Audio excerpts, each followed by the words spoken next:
Good everyone, and welcome to this video. And today is a sub replay sent in by Mr. DaveSchilling, and today he is in this absolute giant, the T-35 land ship. Now, the T-35 was one of those land ship designs that never really took off. I know a couple of these things saw action, but they really didn't do much. They were pretty piss poor. Dave bought this thing because, well, it's Dave, why the hell not? And the T-35 essentially is a 52 ton 10 crew behemoth, or as we would normally say now, an absolute unit. And yes, I just made a really cringy meme reference. The T-35 is armed with a 76mm KT-28 cannon, same one on the T-26-4, and is also armed with two 45mm cannons and five, yes, five 7.62mm DT machine guns. That's a lot of firepower for 1.3. What are the downsides? Well, armor, really. It's enough to stop 50 cals in most places, but there are spots where it can still go through. The sides will get penetrated sometimes. The rear will definitely get penetrated by 50 cals. But no matter where you go on this tank, you are always going to have a gun looking at you in some degree. And obviously you get these 11mm side skirts on the sides as well. IRL, this thing really did struggle because land ship designs are just outdated. The engine, I believe, is 500 horsepower. Obviously, I don't own this vehicle, so Dave will have to confirm that for us. I'm pretty certain it's going to be about 500. But it's just such a big tank. It is massive. I mean, you've not got much armor, but to be honest, you don't bloody need it. It can just go through, and with 10 crew members, one manning, or four manning these 7. Well, no, it's two on those turrets. Two manning these 7.62 machine guns, like obviously one man per turret. Two manning a 45 each. Three men manning a bloody 76, and then you got the driver in the front. I find the best way to deal with a T-35 is put an APHE round right through the side, around about here. Because then obviously the ammunition will go off and it will go up like a Roman candle. It's just such a big tank, and obviously it's got so much crew. No matter what, you are not taking all of its guns out in a single shot unless you've got freaking KV-2 or like Sturmpanzer levels of power. And even then, the Sturmpanzer will probably struggle to one-shot this thing, but I bet you the Bosch will be more than happy to show us that we are wrong. But yeah, this thing is an absolute behemoth. Let's see what Dave got up to in the thing. Recording this right after the M4 and M10 battle that we obviously went over. It is just absolutely insane, this tank.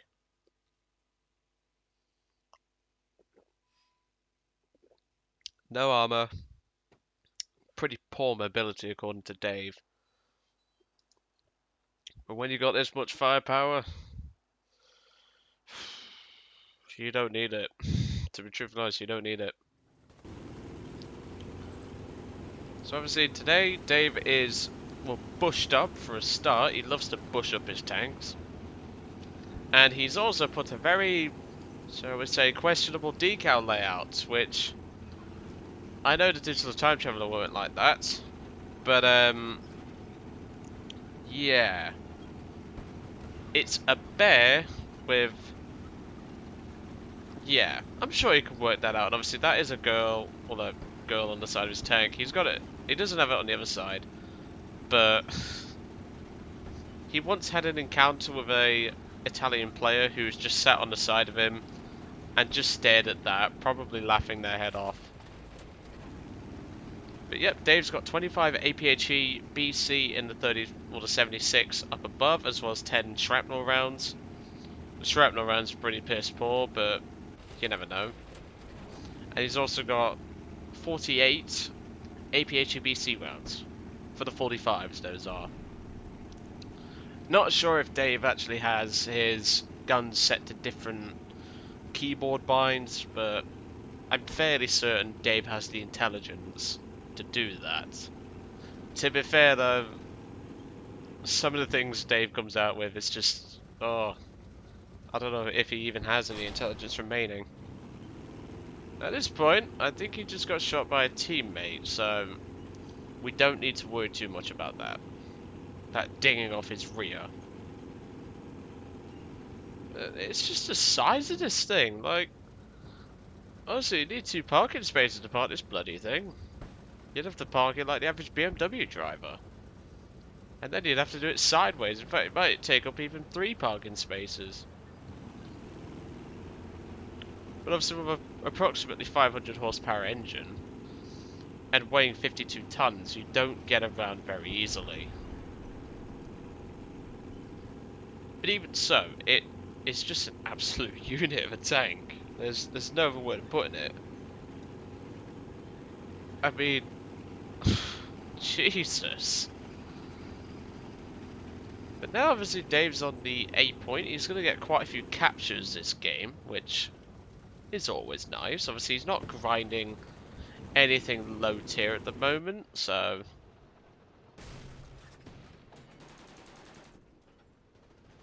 he's just spraying down that, I think it's a cooling thing or something like that, like a fuel pump, just to get rid of it, because he thought there was a tank behind there. But let's just say Dave he's going to have a bit of a fun time. I'll tell you that much.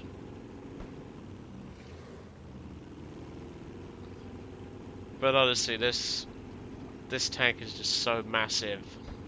I'm simply... If your tank's this big, I think you need to go back to the design brief and just be like, where did we fuck up? Because it's such a big tank, this thing had transmission problems in real life, and I think even engine problems, I wouldn't be surprised. Poor engine. And it's just so big, and like,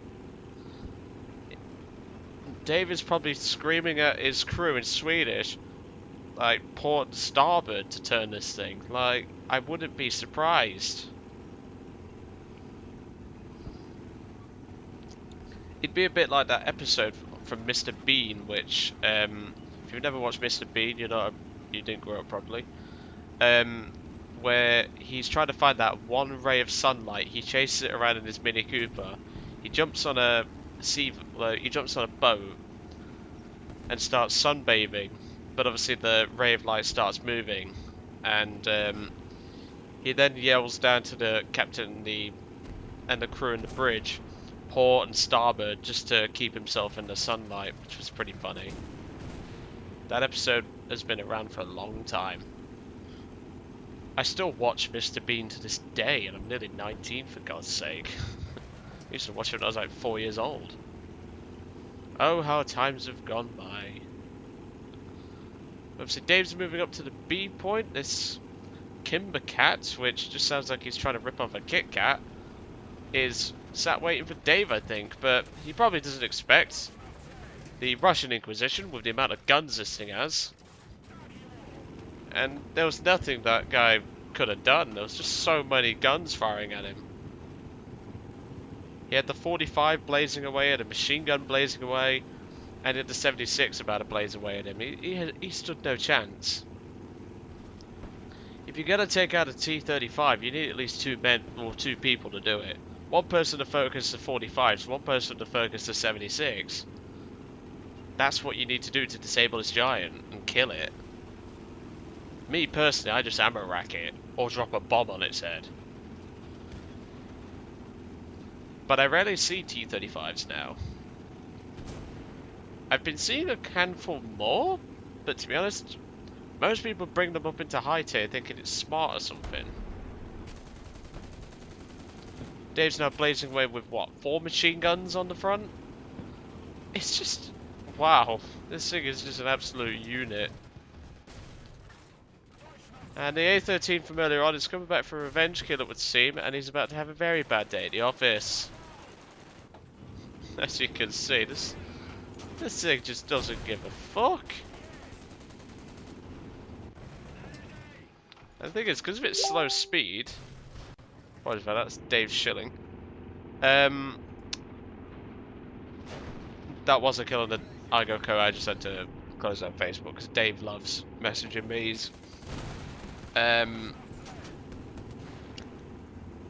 He's on about a vehicle that I'm spading at the moment.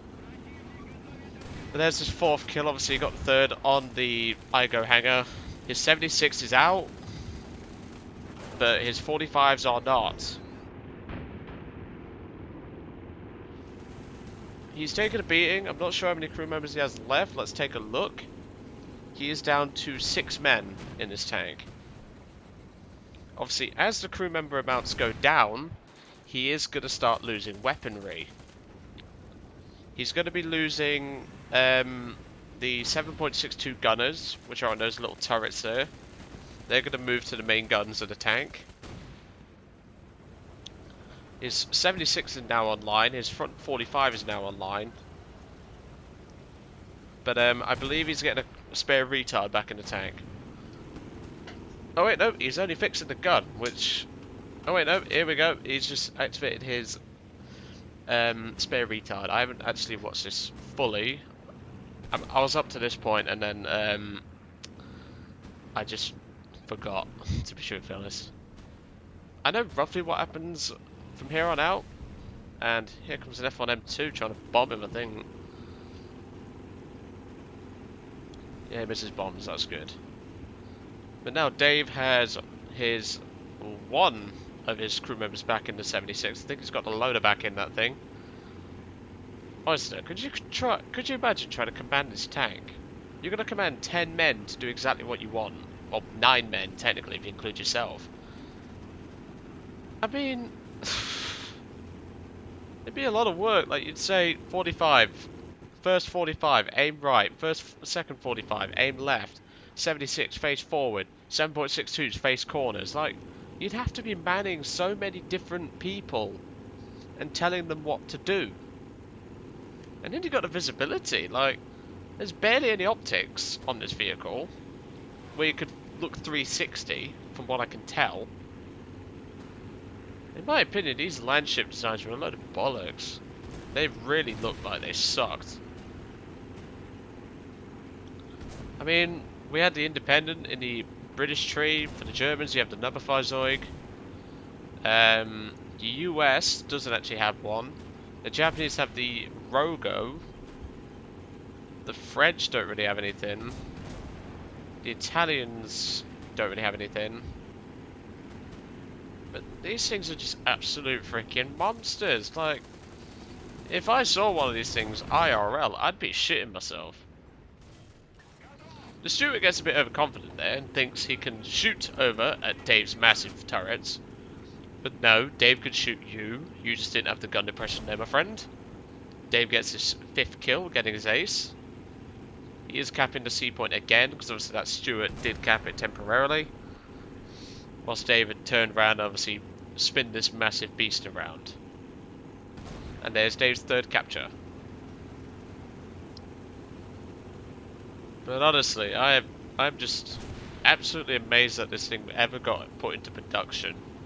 It was like the T-28. That thing shouldn't have even been put into production. I'm not on about the US T-28. The Russian T-28, which has like 2 extra machine guns in the front, has like 6 crew. That thing's an absolute unit, but I find it a hell of a lot easier to kill one of those. Put one right through the driver's face, because then it'll kill the 76's gunner, and then just put a shot through one of the turrets of your choosing, and that's it, dead. If you've got the side of it, turret first, let it think it can escape, put one in the engine block, and then just put one through the front.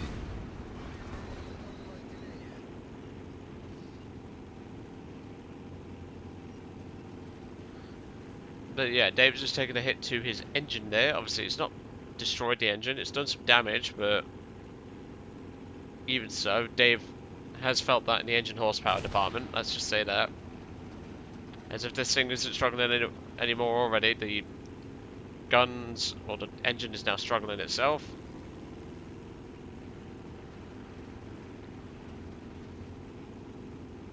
But yeah, this thing is just like I'm simply fascinated that Russia thought this was a good idea. Same with the Germans for the Nobelfahrzeug, Independent, the Rogo.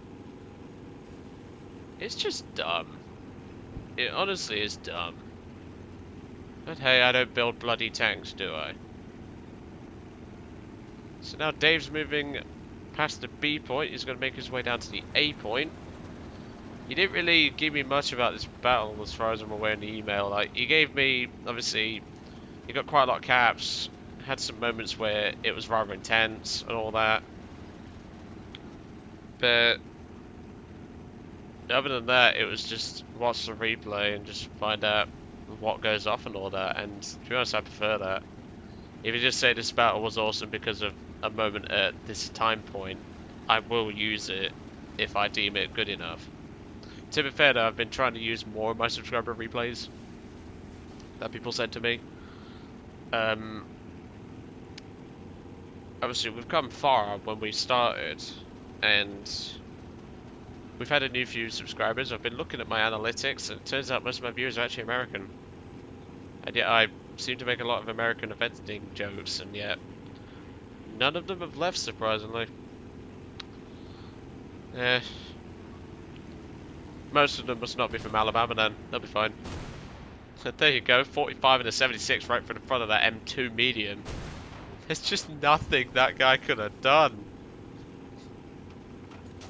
Poor sot. And look, this Stuart's thinking, yay, I'm playing War Thunder. Bang.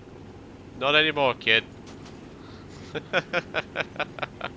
I shouldn't feel like I shouldn't laugh at this, but I think I might pick up the T-35 at some point just to be a dickhead and just troll lower tier players, because obviously I've been playing the M3 League to get that done. You've obviously seen the battle on that, and this is just mental. I might just pick this thing up in like a 50 or 75% sale or whatever, just to fuck around in, because it just looks so fun. I know I'm knocking the tank, but I'm not knocking the tank in game. I'm knocking its real life performance and how it did in real life. But in game, this thing just seems like a freaking seal clubber. Two-man squad on comms and T-35 should be more than capable of handling most of the enemy team solo. If you don't get revenge bomb, mind you. Because trust me, whenever I get killed by a T-35, I'm always rushing back to kill his ass, just because they're seal clubbers half the time. My favourite thing to do is bring the B-10B with the 2000 pounder and just drop it right on top of the 76 turret. Nothing will survive that 2000 pounder. We're now coming towards the end of the replay for Dave. Obviously, he's done well for himself. Didn't really go over the history of this tank, but there's not really a lot to cover. Obviously, it's a landship design. It was built in 1934, I think it was. 33 maybe. Like I say, I don't know. But this thing just seems an absolute unit. I mean, it's 1.3. Combine that with a BB-1, the I-15 Biz, BT-7, and for AA have the Dishka Gaz, or the 4M Gaz. A couple of other tanks just to supplement them. You could have the definition of a SEAL Club's lineup. And there's an Argo hangar, or rather, was. And that is that. So, 8 kills, 3 caps. I believe he gets another one, but we're just going to leave it here for now. Not a bad game. Obviously, I've never seen a T-35 get more than 5 kills before dying. And it was quite lucky for Dave not to get revenge bombed or revenge killed or anything like that. He lost a couple of crew members, but to be honest, this thing doesn't give a monkeys. It's got 10. It really doesn't care. And if we take a look at his tank, obviously he's got, what, 3 dead crew members? 1 wounded? That's pretty amazing. This thing is just absolutely huge. But yep, if I get a 75% discount for my battle trophy, or I get something like a Like if there's a 50% discount on it. I missed it in the sales because I didn't think I'd buy it, but now I want it. But yeah. Anyway, I'll let you guys off. I hope you enjoyed today's video on the T-35. Thanks to DaveSchilling. If you've got any replays you want to send to me, you know the drill by now. Replays will be in the description below. Anyway, I'll let you off, and I'll catch you all on the next one.